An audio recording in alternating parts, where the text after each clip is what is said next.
এই যে আমার সামনে এই যে গাছটি আপনারা দেখছেন, এই ফুলগুলো দেখুন।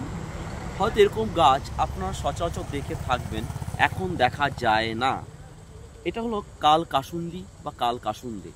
এটি কিন্তু আমাদের কাছে ভেষজ গুণে সমৃদ্ধ একটি গাছ। এর উচ্চতা 5 ফুটের মতন হয়ে থাকে, আর কোথাও কোথাও 7 ফুটও দেখা যায়। আর এর পাতাগুলো প্রত্যেকটা ইসে 20টা করে পাতা থাকে, যৌগিক পত্র। আর এর ফুলগুলো বড়া হিসেবে খাওয়া যায়।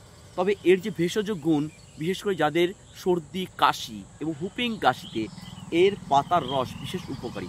আর যাদের স্বরভঙ্গ অর্থাৎ গলা ভেঙে যায়, সেক্ষেত্রেও এই পাতার রস বিশেষ উপকারী। অনেকের দেখবেন মাসিকের সময় প্রচণ্ড রকম পেটে যন্ত্রণা হয়, সেক্ষেত্রেও এই পাতার কাঠ ব্যবহার করা যেতে পারে।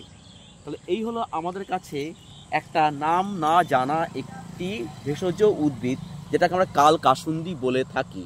এর ফুলগুলো বড়া হিসেবে খাওয়া যায় এবং বেসনের সঙ্গে খুবই ভালো লাগে। তো ধন্যবাদ। তা কেমন দেখলেন আমার কাছে এই ধরনের একটি কাল কাসুন্দির গাছ সম্পর্কে জেনে?